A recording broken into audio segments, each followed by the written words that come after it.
The Silent Resurgence. The Grand Council Chamber of the United Galactic Species glittered with the accumulated wealth of 1,000 worlds. Representatives from the 7 dominant species sat in rising tiers of ornate chairs, their forms ranging from the insectoid Vexor to the crystalline luminary. At the center of it all stood High Chancellor Zora of the Arcturians, his scaled skin catching the light as he addressed the assembly. "The annual remembrance of the Terra pacification is upon us," Zora announced, his translator converting his clicks and whistles into the standard galactic language. 2 centuries have passed since the necessary action that secured peace for our civilizations. The gathered representatives murmured in agreement. History recorded that the species known as humans, originating from the planet they called Earth, had been deemed too volatile, too unpredictable to join the galactic community. Their rapid technological advancement and innate aggression had frightened the older species. The Council's decision had been unanimous. Earth would be quarantined, isolated from the stars they had only just begun to reach. When humans refused the isolation order and destroyed a Council enforcement vessel, the response had been swift and absolute. Earth was bombarded from orbit, its cities reduced to ash, its oceans boiled away, or so the official records claimed. "We honor the wisdom of our predecessors," continued Zora, who recognized the threat and acted decisively too. A junior aide rushed into the chamber, breaking all protocol. The Vexor guards chittered in alarm, their mandibles flexing as they moved to intercept the intruder, but the aide dodged past them and approached the High Chancellor directly. "Forgive the interruption," the aide whispered urgently, "but our long-range sensors have detected anomalous signals from Sector 17. The dead sector." Zora's inner eyelids flickered rapidly, an Arcturian sign of alarm. Sector 17 contained the remains of Sol system, quarantined and declared off-limits after Earth's destruction. No ship had legally entered that space in 2 centuries. "This meeting is adjourned," Zora announced abruptly. "Security matters require immediate attention." Deep within Sector 17, hidden in the asteroid belt that once orbited between Mars and Jupiter, the command center of Sanctuary Station hummed with activity. Humans moved with purpose through the hollowed-out asteroid base, their forms illuminated by the blue-white light of advanced holographic displays. Sentinel Kira Voss stood before the main tactical table, her dark eyes reflecting the star map projected above it. At 43, she carried herself with the bearing of someone who had shouldered immense responsibility from a young age. Her black hair was pulled back in a tight braid, revealing the neural interface ports at her temples, legacy of the technology that had allowed humanity to survive. "Status report," she ordered, her voice steady despite the momentous events unfolding. Her second-in-command, Tarek Khan, stepped forward. Unlike Kira, who had been born in the hidden colonies, Tarek was old enough to remember Earth. The lines on his face deepened as he spoke. "The beacon has been activated as planned. Council ships have already altered course to investigate. They've taken the bait." Kira nodded. "And the Praetor archives?" "Recovered intact," replied Dea Morris, the expedition's lead scientist. A holographic crystal rotated above her palm, glowing with internal light. The Praetor warning about humanity was just one of many stored within. The Council selectively ignored the parts that didn't suit their narrative. The Praetors, an ancient species long since ascended beyond physical form, had left warnings throughout the galaxy. They had seen potential futures, probability streams that showed countless paths a species might take. Their message about humanity had been clear: a species with unlimited adaptability, capable of surviving any challenge, and potentially dominating all others if threatened.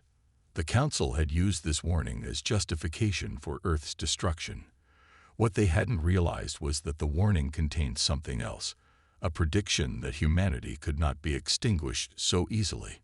200 years, Kira said softly. 200 years of hiding, rebuilding, adapting, using the very technology they tried to deny us. When the Council ships had appeared in Earth's orbit with their planet-killer weapons, they had expected an easy victory against a technologically inferior opponent. What they hadn't known was that a secretive human organization had decoded fragments of Predator technology decades earlier.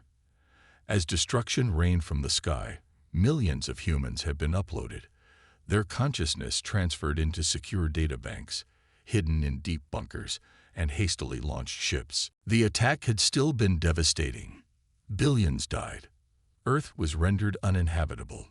But humanity survived, first as digital consciousness, then later in cloned bodies enhanced with neural interfaces that allowed them to process information at unprecedented speeds. "The fleet is in position," reported Fleet Commander Eliza Chen from her position at the tactical display. "Stealth systems functioning at optimal levels. The Council has no idea what's coming." Kira studied the holographic representation of their forces, ships built in secret over generations, incorporating reverse-engineered alien technology and unique human innovations. They were outnumbered, but they had surprise on their side. And something else. Desperation honed into determination. "Let's proceed to Phase 2, she ordered. "It's time to show the galaxy that humanity is very much alive." Admiral Taxos of the Galactic Security Fleet considered himself a logical being. As a Meridian, his species prided themselves on rational thought and strategic planning. But the readings on his command console defied logic. The scout ship they'd sent to investigate the anomalous signals from Sector 17 had gone silent. Then, moments later, his entire fleet's communication network had been compromised. On every screen across all 27 vessels, the same image appeared, a stylized phoenix rising from flames, with a simple message below it. "We remember." "Impossible," Taxus muttered, his gray skin paling. "They were eradicated. I reviewed the historical records myself." His tactical officer, another Meridian, looked up from his station with wide eyes. "Sir, sensors are detecting multiple vessels decloaking. Configuration unknown." On the main view screen, ships appeared as if from nowhere. Black, sleek vessels with red running lights, their design unlike anything in the Council registry. They moved with precision, quickly surrounding the security fleet. "Open a channel," Taxus ordered, keeping his voice steady despite his rising panic. The communication officer complied, and the view screen changed to show the bridge of the opposing vessel. Taxus felt his heart stutter in his chest. The commander was unmistakably human, a species he had only seen in historical archives. "This is Sentinel Kira Voss of the Phoenix Fleet," the human said, her voice calm but carrying an undercurrent of steel. "I represent the survivors of Earth and her colonies."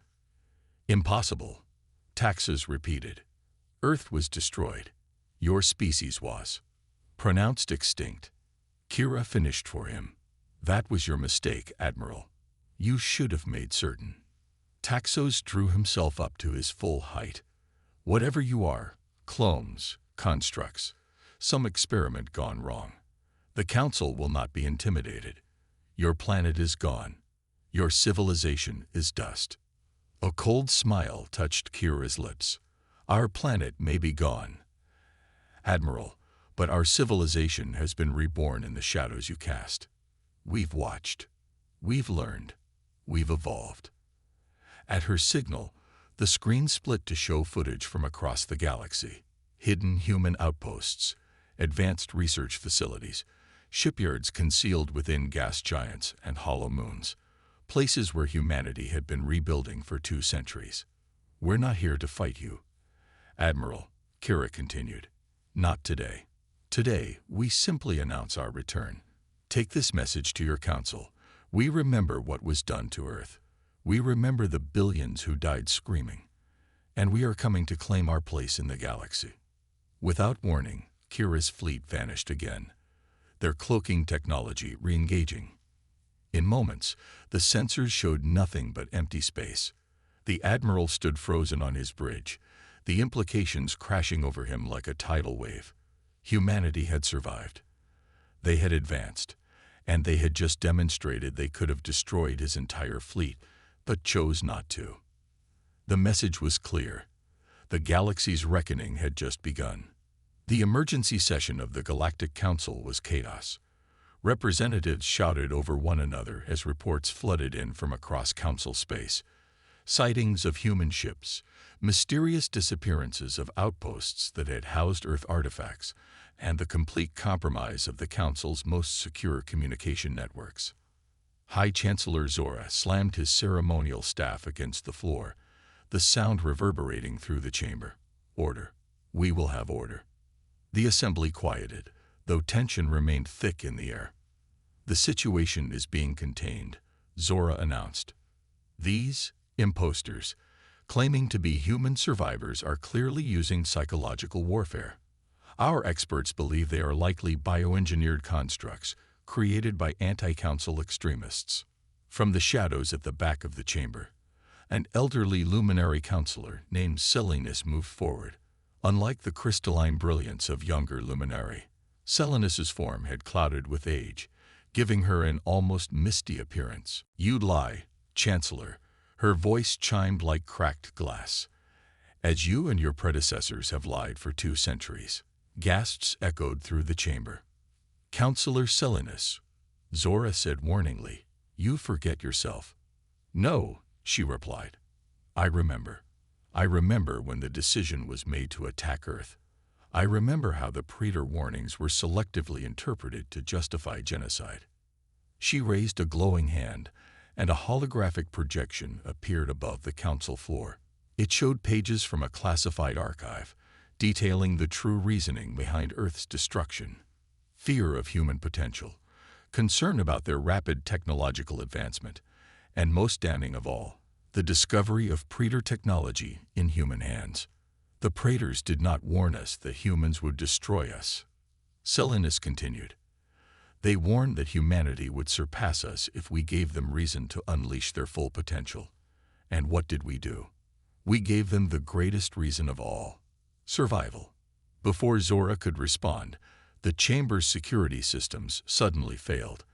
The lights flickered, and when they stabilized, a figure stood at the center of the council floor, a holographic projection of Sentinel Kiravos. "Your council once passed judgment on humanity without allowing us to speak in our defense," her projected form announced. "Today, I return the favor. We have accessed your archives. We have seen the truth behind the lies you've told the galaxy about us." Images began to play around her, the real footage of Earth's destruction, the secret meetings where the Council had decided humanity's fate, the collection of human survivors for experimentation. "For 2 centuries, you've portrayed yourselves as the galaxy's protectors," Kira continued. "But we know the truth. You are not protectors. You are gatekeepers, eliminating any species that might challenge your dominance." Chancellor Zora stepped forward, his scales flushed with anger. "This intrusion proves our point. You attack our systems, infiltrate our security. You demonstrate the very threat we sought to eliminate." "No, Chancellor," Kira replied calmly. "We demonstrate that we survived your attempt at genocide. We rebuilt in secret, watching as you rewrote history to justify your actions. Now we return, not seeking revenge, but recognition." Her holographic form grew brighter. "The Praetor archives hold a truth you ignored. The galaxy thrives on diversity, on the clash and combination of different perspectives. Humanity doesn't want to rule the galaxy. We want our place within it." The hologram flickered, and Kira's expression hardened. "You have 1 standard galactic month to acknowledge the truth publicly.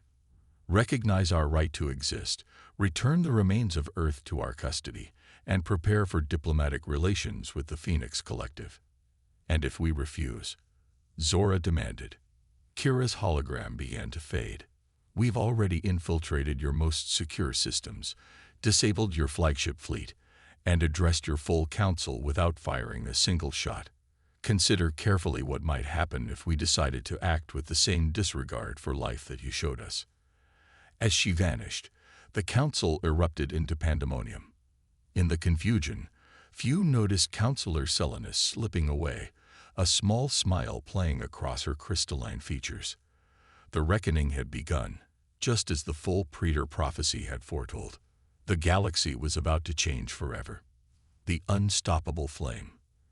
The council war room buzzed with tension as the military commanders of the 7 dominant species gathered around the strategic display. Admiral Taxus stood rigid, his gray meridian skin ashen as he delivered his report. The Phoenix Collective has established control over 3 formerly abandoned sectors, including the Sol System Quarantine Zone, he stated, projecting the territorial map. Their technology exceeds our projections.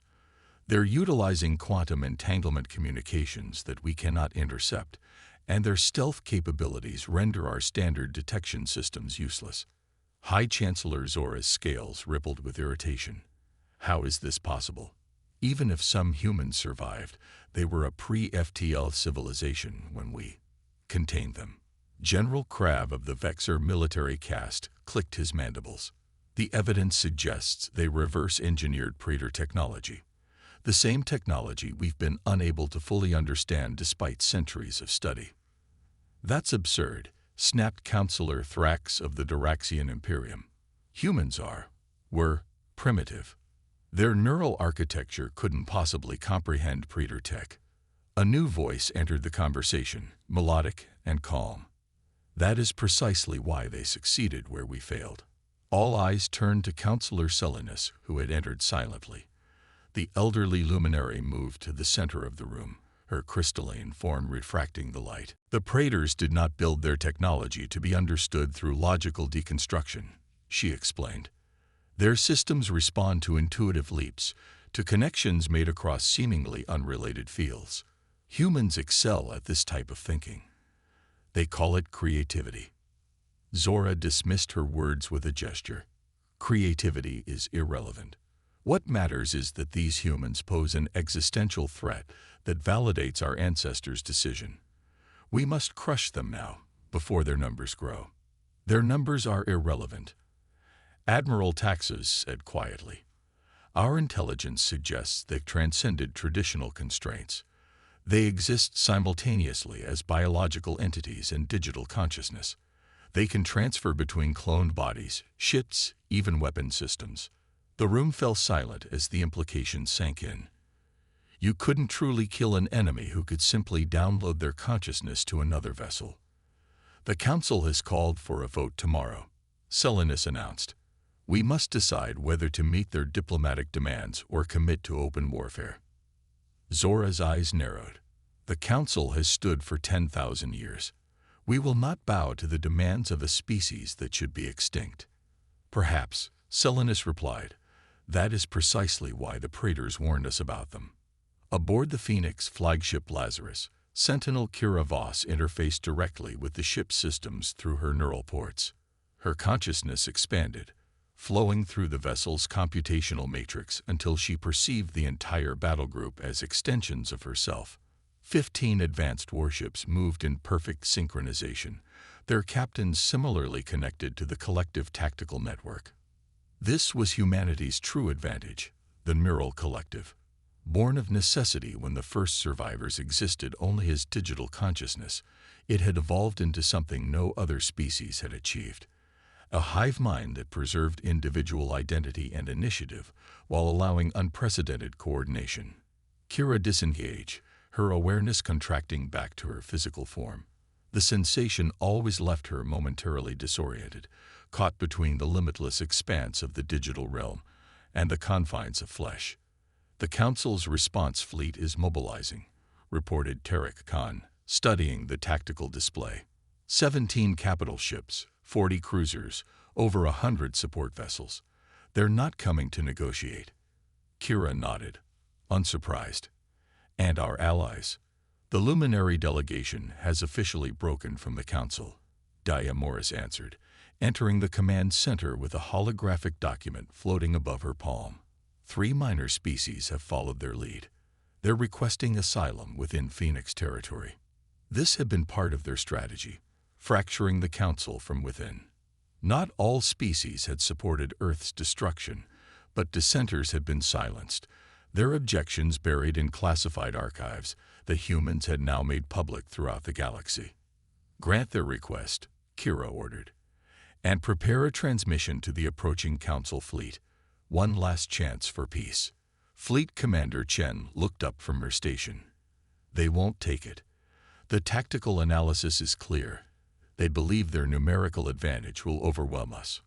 "I know," Kira replied softly, "but history needs to record that we tried."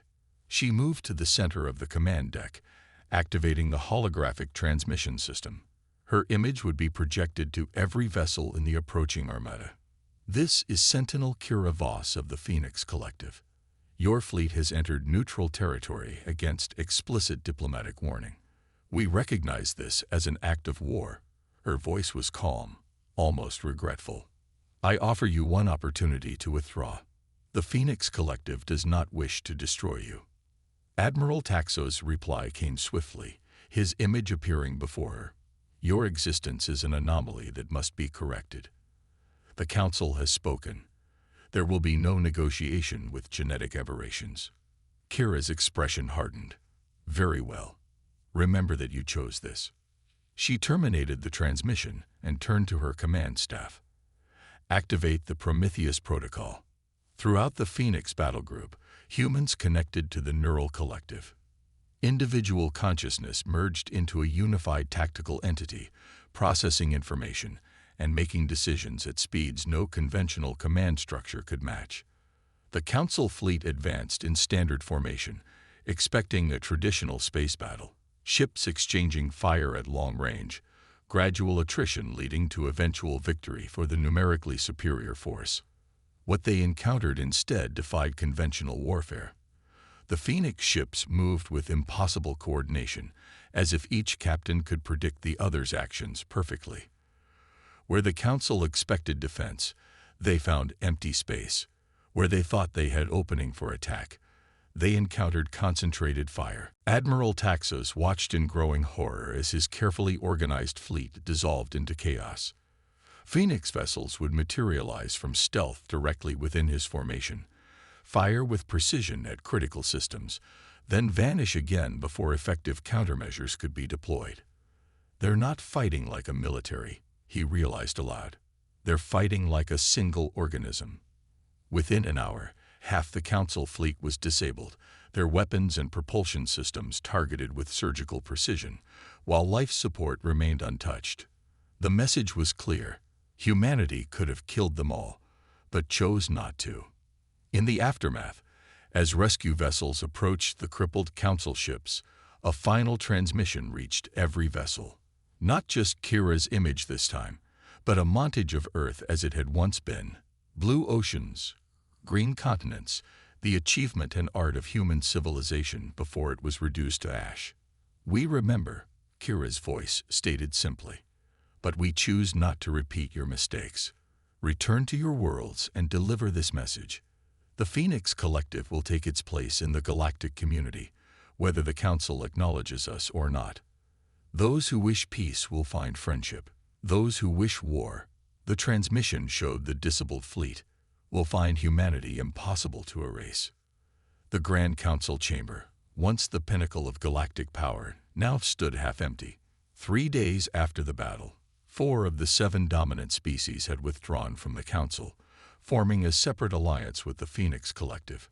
Representatives from 26 minor species, those who had been denied Council membership for centuries, filled the observer galleries, watching as history unfolded. High Chancellor Zora still occupied the central podium, but his once commanding presence had diminished. Beside him stood only the representatives of the Meridians and Duraxians, the other loyalists having abandoned the session. The chamber doors opened, and for the first time in 2 centuries, humans officially entered the Council chamber. Kira Voss led the delegation, accompanied by Tarek Khan, Diamoris, and Fleet Commander Chen.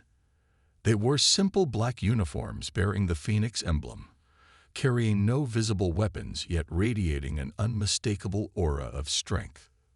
"You have no right to be here," Zora declared, though his voice lacked conviction. "This chamber is for Council members only. The Council as you knew it no longer exists." Kira replied evenly. We come with the collective authorization of 4 former council species and 26 independent worlds. A new galactic compact is being formed, one based on mutual respect rather than dominance. From the gallery, Councillor Selenus descended, her crystalline form glowing with inner light. The luminary acknowledged the Phoenix Collective as equals and welcomed them to their rightful place in galactic civilization. Zora's scales darkened with rage. You betray 10,000 years of order for these aberrations. They are not even fully biological anymore. Evolution takes many forms, Selenus replied. The Praetors saw humanity's potential, not as conquerors, but as catalysts for change. Their warning wasn't about humanity destroying us, but about us destroying ourselves by failing to adapt. Kira stepped forward, addressing not just Zora, but the entire chamber and the billions watching the transmission across the galaxy. 200 years ago, your council decided humanity was too dangerous to join the galactic community. You feared our potential, our adaptability, our drive to overcome limitations. You tried to erase us from history. She activated a holographic display, showing the transformed remains of Earth, still scared, but with signs of new life emerging from the devastation. You failed, not just to eliminate us, but to understand the warning you received. The Praetors didn't fear humanity's potential for destruction. They recognized our potential for transformation. The hologram shifted, showing the neural interfaces that allowed humans to transcend conventional limitations, the quantum networks that preserved their consciousness beyond physical form, the harmonious integration of technology and biology that had allowed their rebirth. Humanity doesn't seek revenge, Kira continued. We seek recognition. We seek our place among the stars. And we offer something the Council has suppressed for millennia: change. From the gallery, representatives of the minor species rose to their feet in support. Even some of the remaining Council loyalists showed signs of uncertainty. Zora looked around the chamber, seeing his power slipping away. With a final gesture of defiance, he removed his ceremonial chain of office. You speak of change, he said bitterly, but you bring chaos. The Council maintained order. Order without growth is stagnation, Kira replied. The galaxy doesn't need gatekeepers, it needs pioneers. She turned to address the assembled representatives directly. The Phoenix Collective proposes a new compact, open to all species regardless of technological development or military strength. A union of equals, where diversity is valued and no single perspective dominates. Selenus moved to Kira's side, symbolically bridging the old order and the new. The luminary seconded this proposal. Let today mark the beginning of a new era, one the Praetors foresaw when they left their warnings throughout the stars. Around the chamber, representatives began to signal their support. Even Admiral Taxos, representing the Meridians, stepped forward. The Meridians acknowledged the Phoenix Collective, he stated formally.